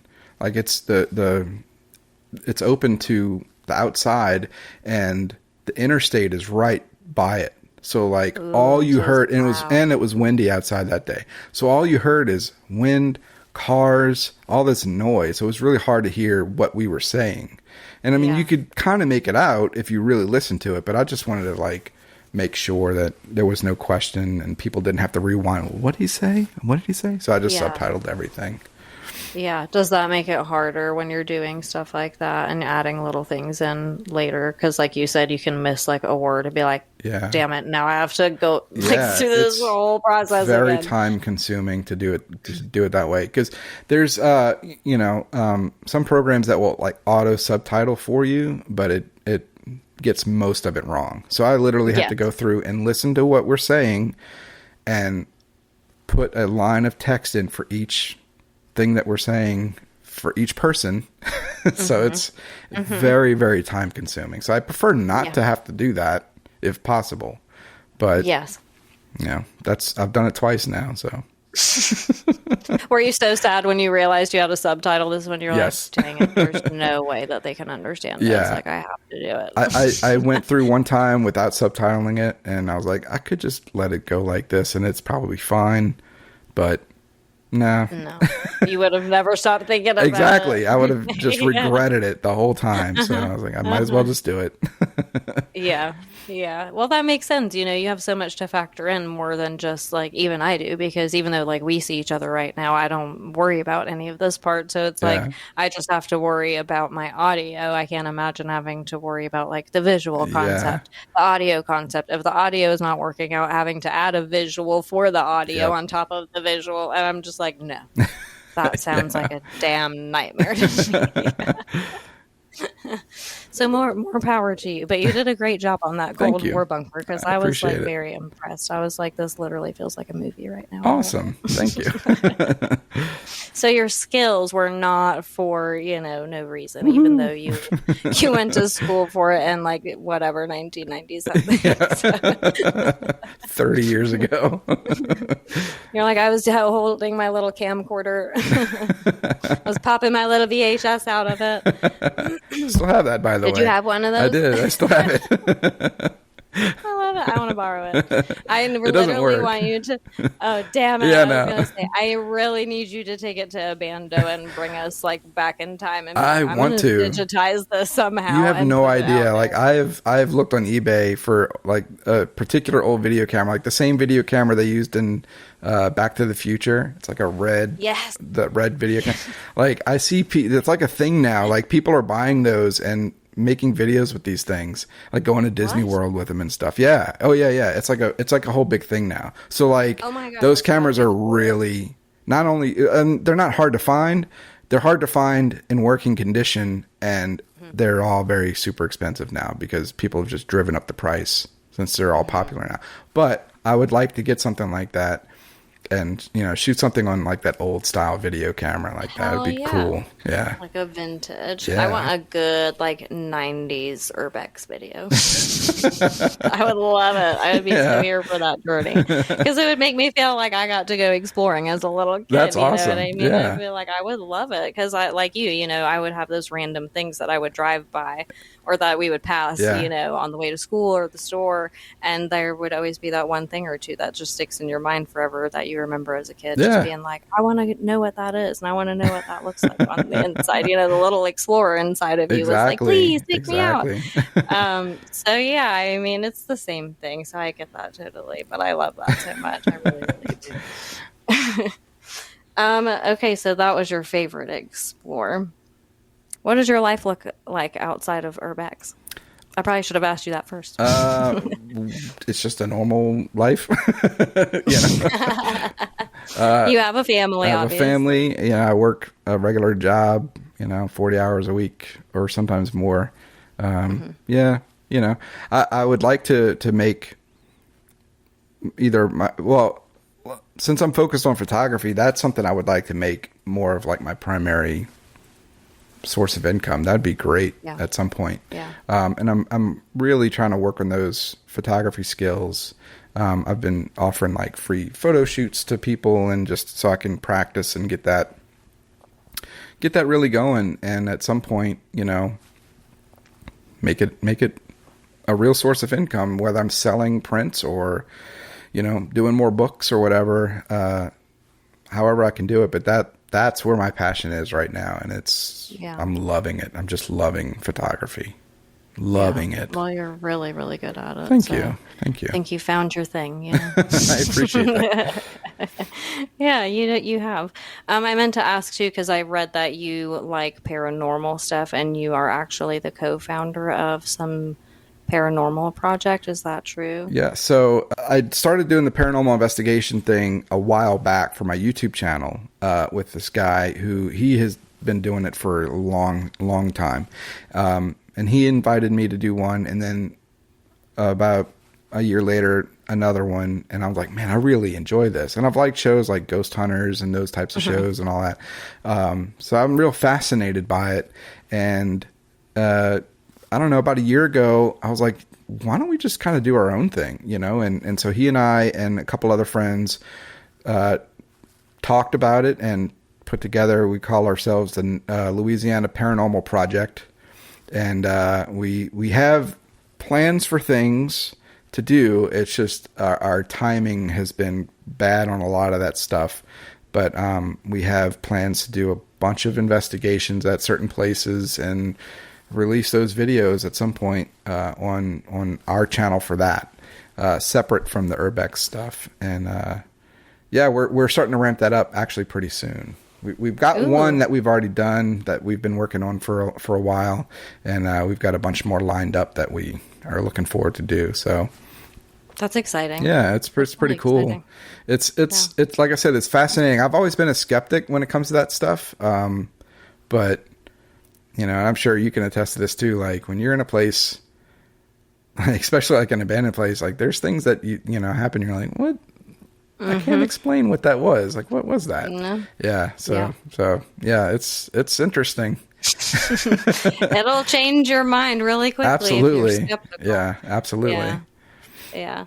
But I do understand the urge too, to still be like, I need more proof. Yeah. Oh yeah. And, you always want more. Yeah. So we got all this equipment and stuff he's got, my buddy's got the equipment and stuff to do the actual investigations, and, we're going to film it and hope for the best, but we're approaching it a little bit different. Like most of the those paranormal stuff, all they show is like, oh, we all the stuff that we found, and these experiences that we had, and all this stuff. They focus on that, whereas we're going to focus more on the history of the place that we go do, right?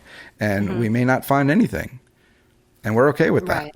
That's what we're talking about. That we're like, look, there might be 4 episodes of whatever we do, and we may not find anything paranormal, but we're going to focus on the history of the place more than anything. And then that's going to be just a part of it, So it'll be a little bit, I guess, different. Smart.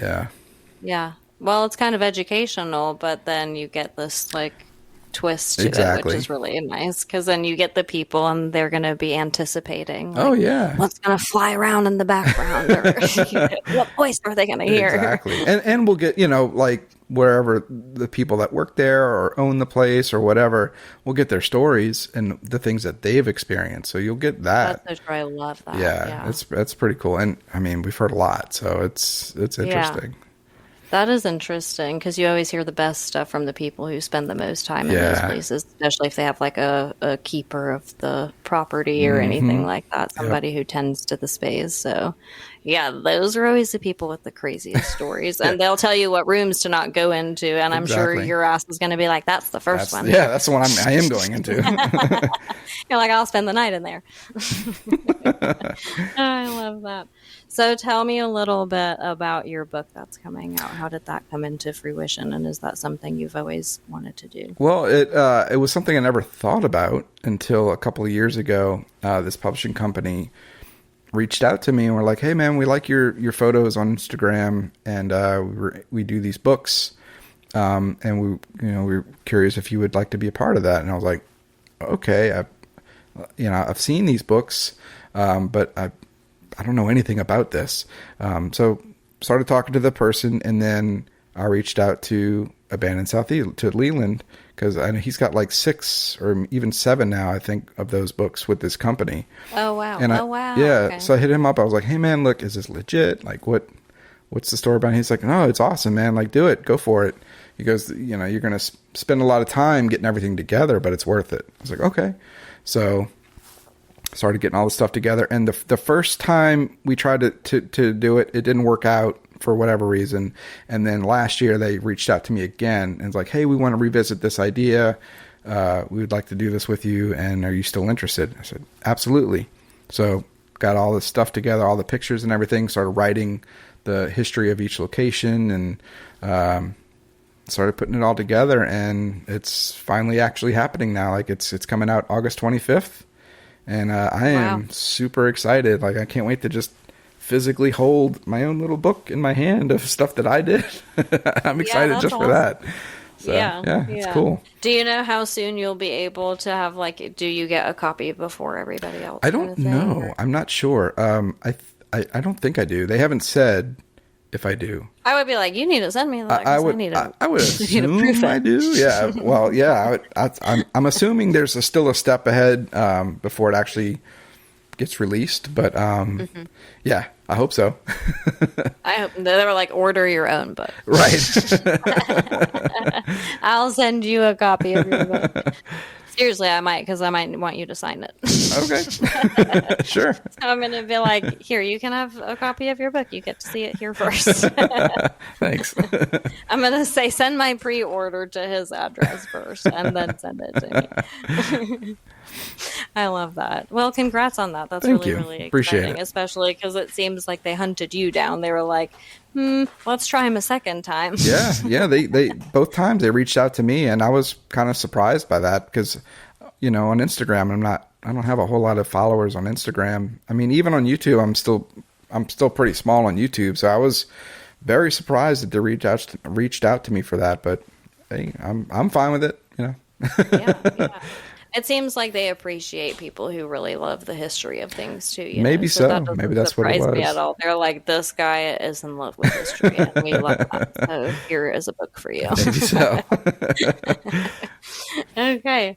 Well, the last thing that I know because you gave me an entire playlist, which thank you very much. I appreciate that. You're the first person who has done that. And I feel like now I want to make a new requirement instead of asking for one song. So I'm going to be like, give me 10. And people are going to be like, this girl's crazy. But anyway, I don't know if you have chosen one single one out of all of those, but if you want to give everyone your Explorers track for, your Urbex journey, a song that's important to you.